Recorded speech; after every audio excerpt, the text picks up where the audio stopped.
Look, these AI agents are running wild, and they're probably going to take your job. You should hear how I lost my job. So in this video, what I'm going to do is give you a breakdown of everything you need to know in order to get ahead of these AI agents.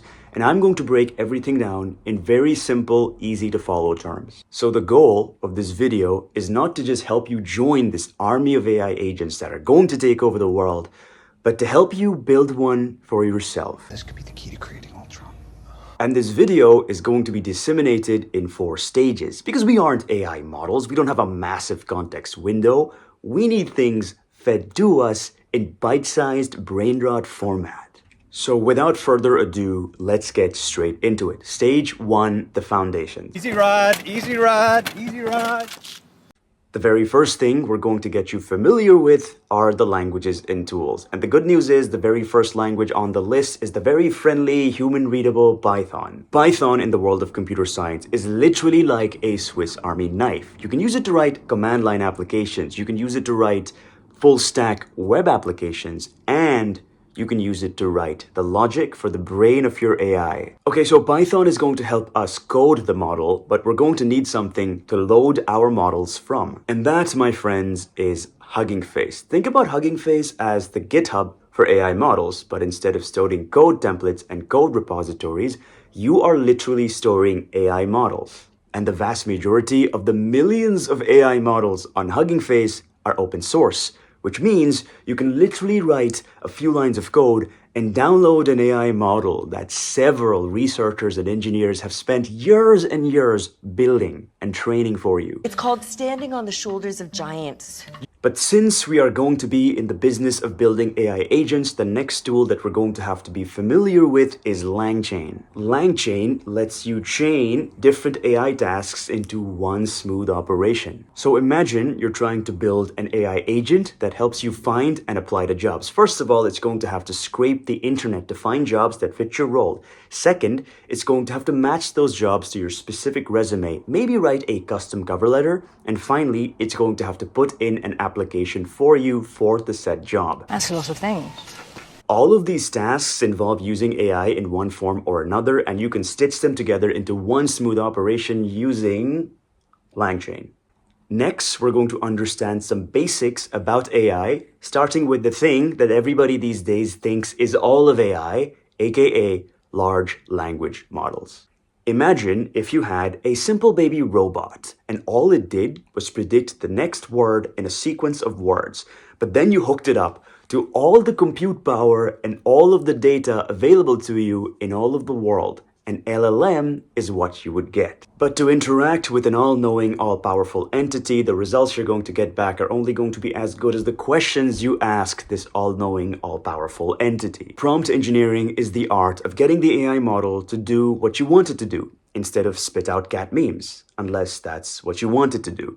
And making sure you have the right context, word choice, and structure is going to make sure you get the response that you're looking for. But of course, if you're building AI agents, you're going to need a way for them to send data to and fetch data from the internet. So we need to fix the API call to the library. Think of APIs as the highways on the internet. Not only do you need to know how to drive, but you also need to know the rules of the road in order to get to where you're trying to go. And depending on the APIs you use, you are going to get your AI agents to be able to send Slack messages, to fetch weather data, to order a pizza for you, to make a restaurant reservation, to YOLO all of your life savings into some meme coin. You were with the robot last night? But in order to raise an AI agent, you are going to have to help nourish and nurture them. And they don't care about baby formula. They don't care about words of affirmation. All they care about is massive, copious amounts of data.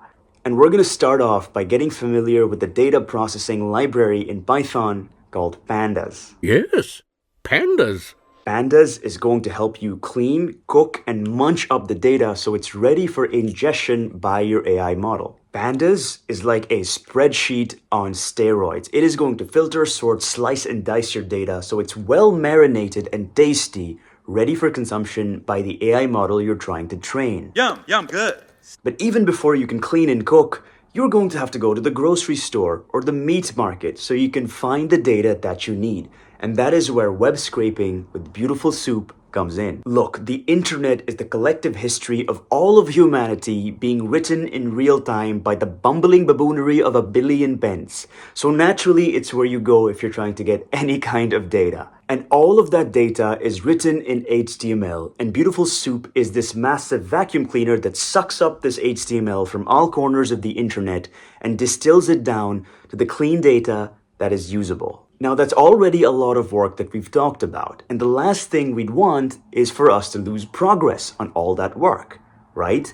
That is where version control using Git comes into play. Git is what stands between you and the tragic "I lost all my work because I did it at 3 a.m. accident. Git is a version control tool that tracks all the changes you make on your source code, and then GitHub is an online repository where you can store all of these changes. So Git and GitHub naturally are the perfect combination for collaboration or just saving yourself from the occasional meltdown. Okay, if you've made it this far, give yourself a nice but small round of applause. We are done with stage 1. Now we're finally ready for stage 2, aka fine-tuning our AI models. I'll be asking you some questions, Doug, so we can fine-tune the ego program. And we're going to start off this stage with a bit of model training using PEFT or parameter efficient fine-tuning, specifically using LoRA and QLoRA. Look, I'm messing with you. I'm not just going to drop acronyms left and right and expect you to keep up. I will keep the acronyms to a minimum. I promise this is going to be easy to digest. So training an AI model from scratch, aka to build a foundational model or a frontier model, is an incredibly expensive process, and it is what the big tech companies are burning up all of the Amazon rainforests for. That is not what you want to do. You know what? I think I'm done burning money. What you want to do instead is grab a nice free model from huggingface.com and teach it to do new tricks without stacking up a fat electricity bill. For example, fine-tuning techniques such as LoRA and QLoRA, low-rank adaptation, lets you fine-tune really big models on very small hardware. So more smarts, less costs. We have already talked about data preparation using BeautifulSoup and Pandas in stage 1, but we are raising AI agents that we can send to an Ivy League university. We're not trying to raise savages, so we're going to have to feed them a refined diet. Fine dining, to say the least.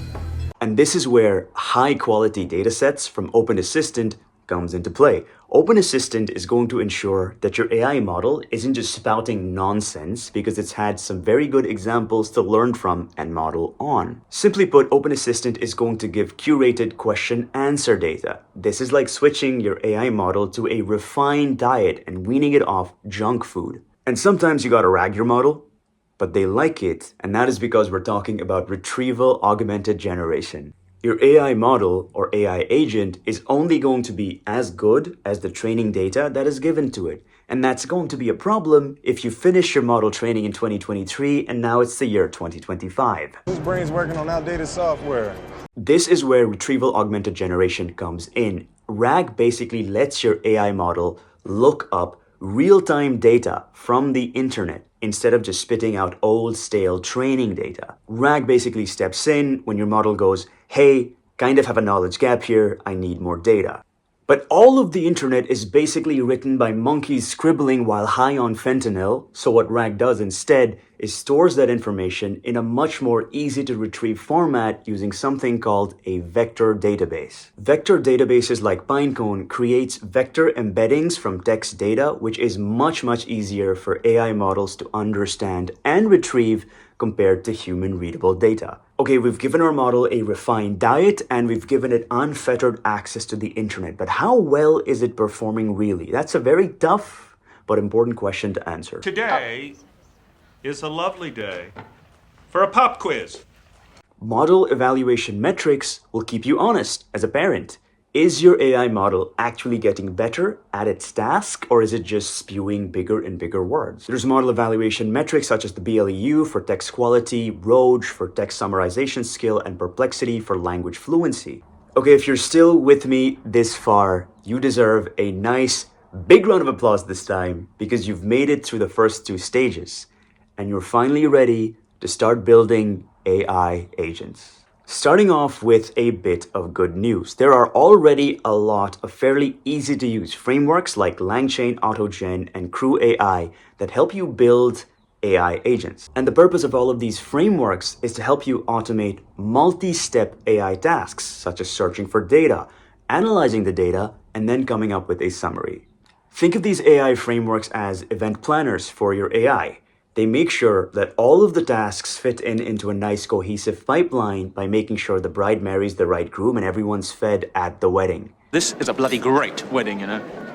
They say teamwork makes the dream work. The same is true for AI agents. Multi-agent collaboration is going to involve splitting your AI agents into different personalities that specialize in different kinds of tasks. So one agent can be the researcher, aka they do the data digging, they do the data analysis, and the other agent can be the creative writer that presents the research findings in a nice, easy to digest format. Yeah, we used to do research together.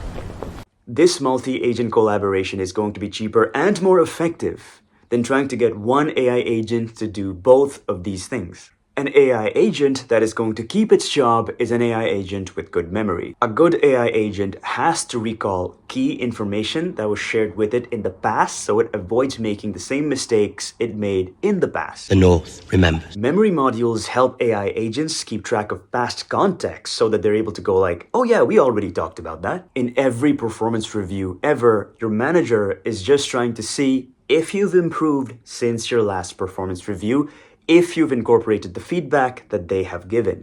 Really can't afford a bad review right now. Same with AI agents. A good AI agent should be able to incorporate a feedback loop, aka it should be able to incorporate reinforcement learning with human feedback. This is basically you tweaking your AI's behavior by telling it what's good and what's bad. This is basically where humans step in and go like, nope, that's not correct, or yes, more of that please. Put it there, bro. You made it to the first 3 stages of learning how to build an AI agent. Now we're going to talk about some big boy concepts such as deployment and scaling. Okay, at this point, your model is very capable and college educated, but all of its knowledge is book knowledge, and you're nervous about how well it's going to perform in the real world because it now needs to get a job. Here is my resume. The first thing we're going to give it a taste of is model optimization. Model optimization is using tools like GPTQ or Bits and Bytes to speed up your model's responses by trimming the unnecessary fluff. This is to make sure that your AI model knows that unlike in college, your job involves you getting done with the task quick and efficiently instead of rambling like on a college essay. Model optimization is trying to compress the model so that it can run faster and cheaper without losing any of its AI IQ. An AI agent that doesn't know how to get to its desk and do the work is useless no matter how smart it is. And that is why we're going to need to do containerization and model serving. Using Docker to containerize the AI app and then serving it with fast AI is going to ensure that everybody around the world can access your AI app without you having to individually email them all of your .py files. Docker ships all of your environment in one nice handy container, and Fast API is a quick and nice web framework that helps serve your AI responses. Okay, your AI agent is a huge hit, and it's not just your friends and family who are using it. It needs to scale. Enter Kubernetes and AWS SageMaker. Kubernetes and SageMaker is going to let a swarm of users access your AI's wisdom all at the same time. With Kubernetes and cloud services like AWS SageMaker, you are only spinning up compute resources when you need it. No need for a meltdown if too many people are trying to talk to your AI agent at the same time. And listen, if you're a good parent, you're not just gonna cut ties with your AI child the moment they get a job. You're still gonna monitor them from a healthy, non-suffocating distance. You're going to want to use Prometheus and Grafana to keep an eye on performance errors and other drama, like, I don't know, if your AI agent is trying to take over the world. Quite soon we actually plan to take over the world. Prometheus collects metrics, and Grafana turns them into a nice slick dashboard so you can see whether or not your AI is having a bad day at work. Okay, if you're still with me, you deserve a standing ovation because you have made it. This is the finish line. Some of the boys think you are legends. A crash course in building, fine-tuning, and deploying your very own AI models, all without spontaneously combusting. If you found this video helpful, smash that like button, subscribe, and drop a comment about what you want your AI agent to be able to do. Disclaimer, no AI models were harmed in the making of this video, except the one that kept demanding more GPUs, but it's fine now. Anyway, I will see you in the next video. Peace.